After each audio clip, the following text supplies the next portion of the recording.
El título del estudio de hoy se llama Manzanas de Oro.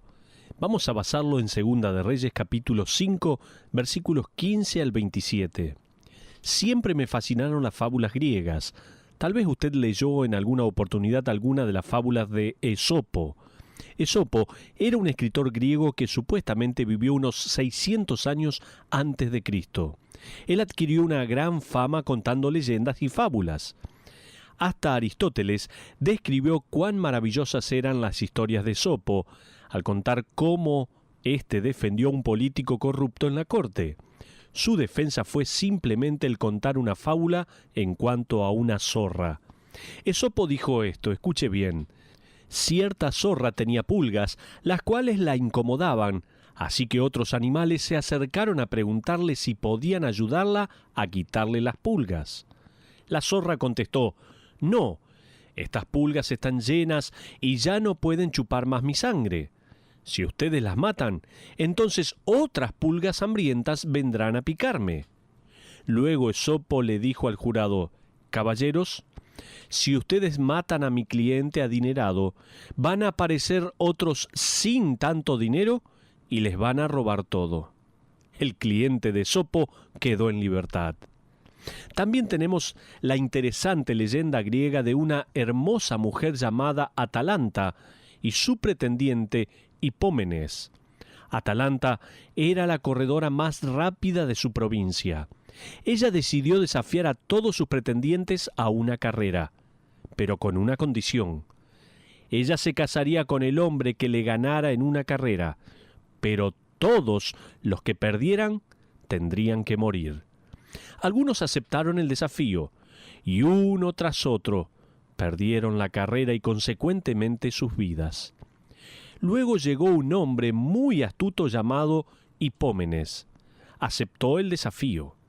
Antes de entrar a la carrera contra Atalanta, él escondió 3 manzanas de oro en sus bolsillos.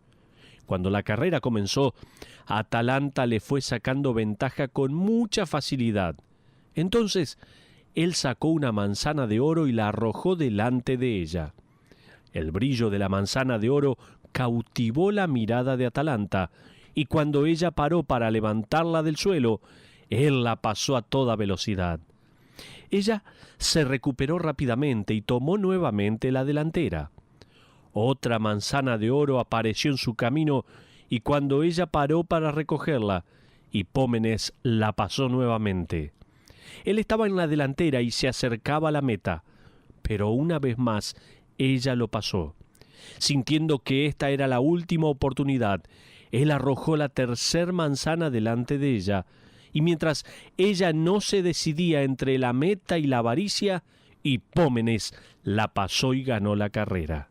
La leyenda dice que se casaron y vivieron felices. Eso lo dudo. Pero sea como fuere, Atalanta no estaba enfocada. Ella se salió de la pista y perdió la carrera a causa del brillo del oro. Hay una advertencia del Nuevo Testamento. Algunas de las advertencias más enfáticas del Nuevo Testamento aparecen en la carta que Pablo le escribió a Timoteo, su joven discípulo. Hoy me gustaría comenzar con esas advertencias. Vaya por favor a Primera de Timoteo capítulo 6, comenzando con el versículo 6, donde leemos: pero gran ganancia es la piedad acompañada de contentamiento.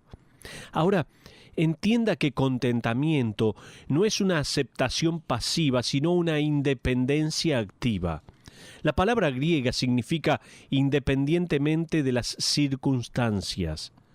Luego, en el versículo 7 leemos: porque nada hemos traído a este mundo y sin duda nada podremos sacar.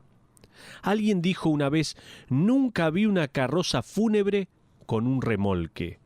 Luego en el versículo 7 leemos: así que teniendo sustento y abrigo estemos contentos con esto. A propósito, la Biblia habla de nuestros tiempos en estos versículos.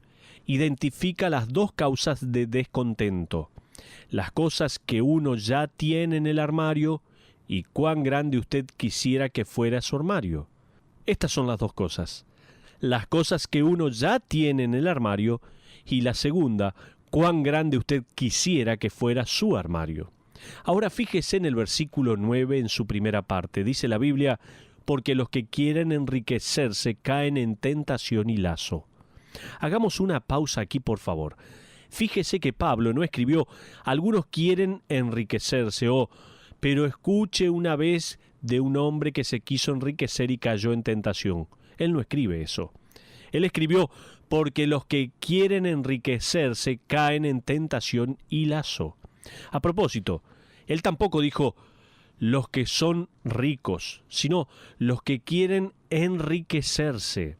La palabra griega para los que quieren enriquecerse es la palabra boulomia, que significa proponerse. En otras palabras, aquellos que se proponen en sus corazones y mentes enriquecerse, cada uno de ellos caerá en tentación y trampa.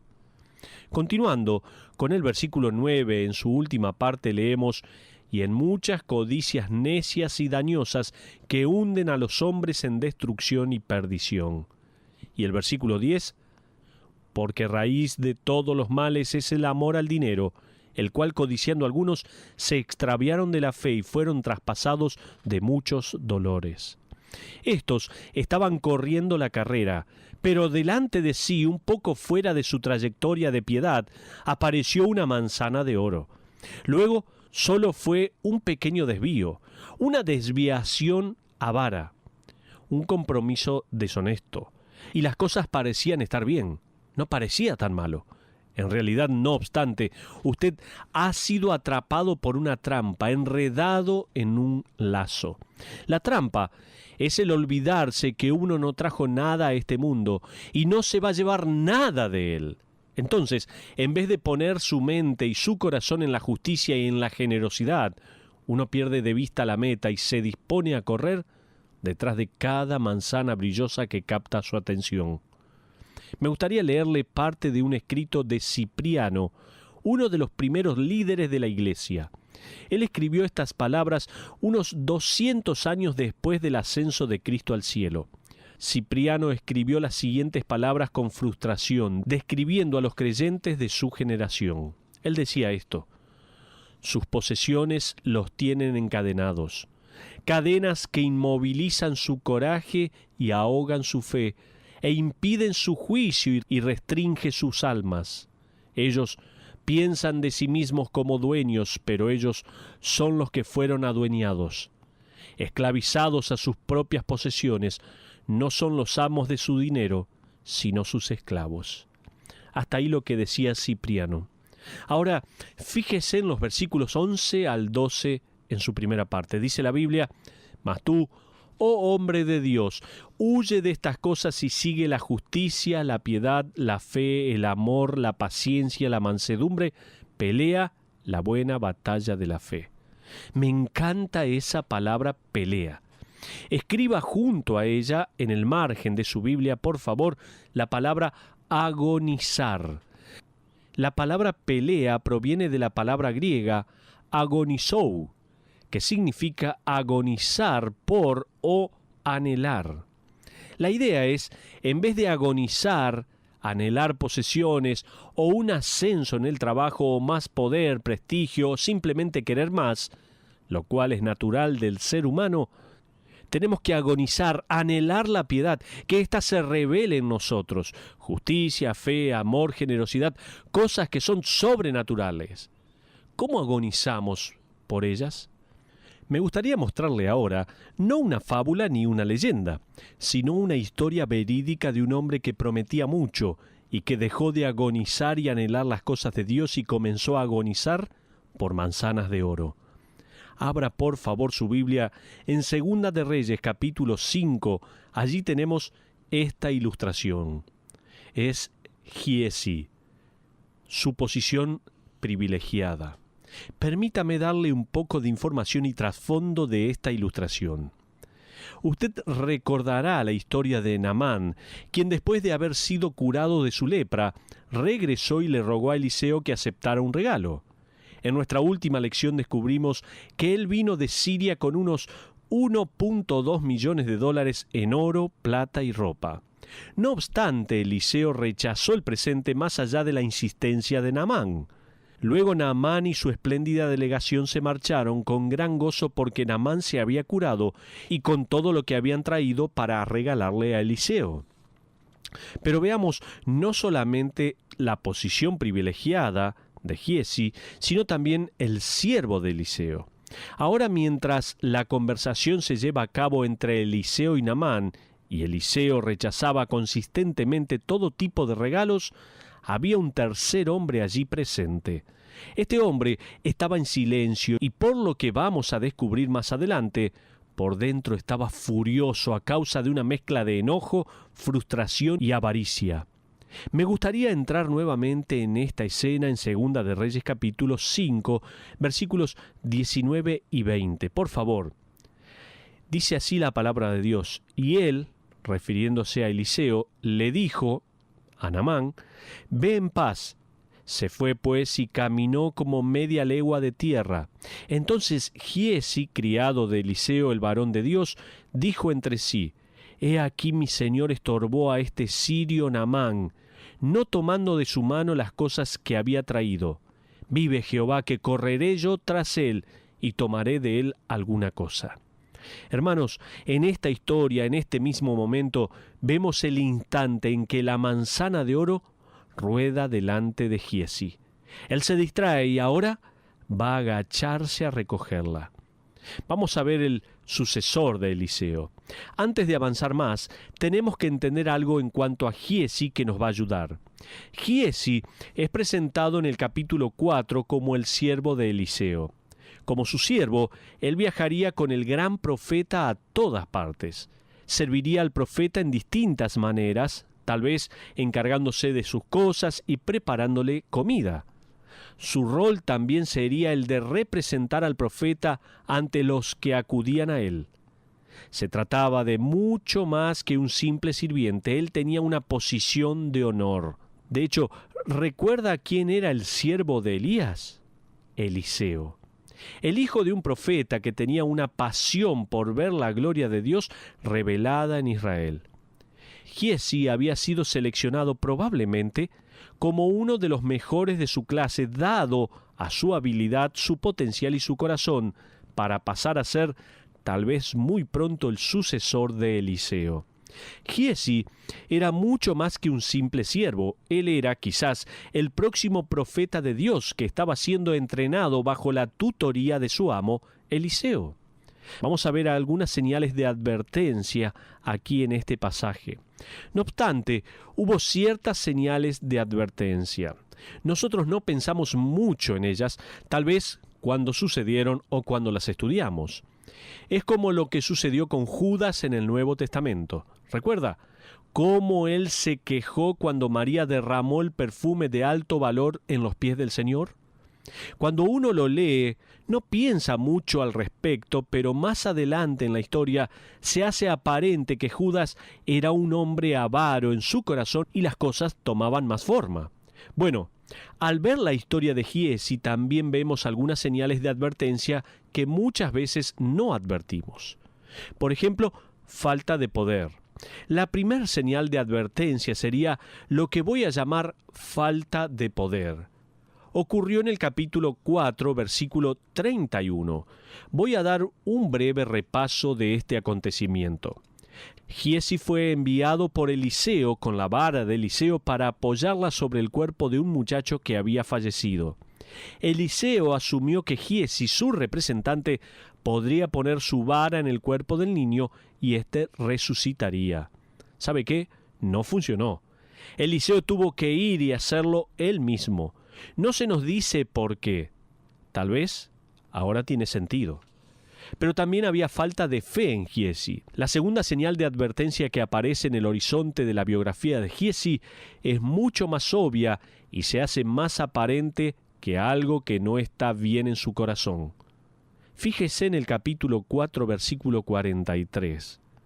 Esto sucedió cuando Eliseo le pidió a Giezi que pusiera 20 panes ante un grupo de 100 hombres hambrientos.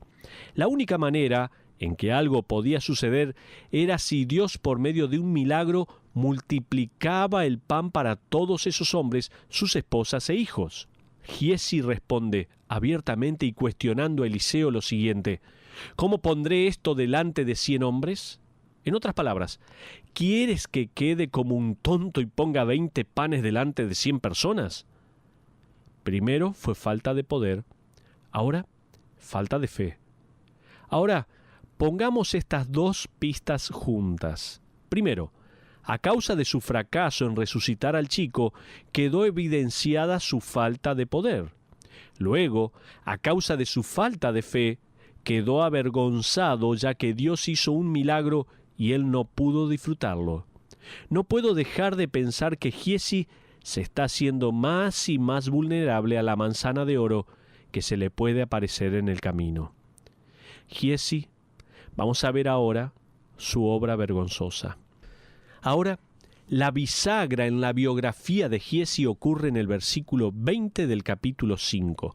Marca el fin del potencial y del honor y el comienzo de la pérdida de posición y la deshonra. Marca el comienzo de la decepción abierta, que es motivada ni más ni menos que por la avaricia. Es como si le dijera: vivir según la palabra de Dios no es suficiente. Uno lo tiene que pasar bien de vez en cuando. Y esto de servir a Dios no es nada de otro mundo, tiene que haber algo mejor. Tal vez esté comprometiendo un poquito mis principios. Puede que sea una pequeña mentira, pero este hombre Naamán es un sirio pagano y va a ser mejor que le saquemos todo en vez de dejarlo ir. ¿Se dio cuenta la manera en que Giezi se refiere a Naamán en el versículo 20? Fíjese nuevamente, por favor, dice así: entonces Giezi, criado de Eliseo el varón de Dios, dijo entre sí: he aquí mi señor estorbó a este sirio Naamán, no tomando de su mano las cosas que había traído. En otras palabras, de todos los hombres, él está dejando ir a este enemigo de Israel, este señor de guerra sirio, este pagano de todas las personas, y como si fuera poco, deja que se vaya con 1.2 millones de dólares. Por lo que sucede después, solo me queda creer que él no piensa que Dios se va a enojar con su decisión de engañar. Veamos el resto del versículo, por favor. Dice: vive Jehová que correré yo tras él y tomaré de él alguna cosa. Él ha tergiversado su engaño y avaricia de manera que se adapte a su mentalidad ministerial, al decir: vive Jehová. En otras palabras, esto no puede estar tan mal, y pienso en cuánto podríamos dar de tenerlo en nuestro poder. Y luego dice: vive Jehová que correré. Subraye esa palabra correré. Correré yo tras él. Un autor hace unos 150 años escribió el siguiente comentario de este pasaje. Él dice así: la avaricia es la pasión que hace que los hombres como Giezi corran. En todas partes tenemos personas que en su carrera por tener más se quedan sin aliento. Qué hermosa expresión. Hasta ahí lo que dice este autor. Desde Cipriano hasta hace unos 150 años atrás, uno se queda con la impresión de que nuestra naturaleza no ha cambiado mucho. Ahora, fíjese en los versículos 21 y 22. Y siguió Giezi a Naamán. En esa frase ya vemos que está en problemas. Giezi se salió de la pista. Está corriendo lo más rápido posible por esta manzana. Continúa el relato diciendo: y cuando vio Naamán que venía corriendo tras él, se bajó del carro para recibirle y dijo: ¿va todo bien? Y él le dijo: bien. Esta es la primera mentira: mi Señor me envía. Esa es la segunda mentira: a decirte, he aquí vinieron a mí en esta hora del monte de Efraín 2 jóvenes de los hijos de los profetas, te ruego que les des 1 talento de plata y 2 vestidos nuevos. ¿Vio la telaraña de mentiras que está creando aquí?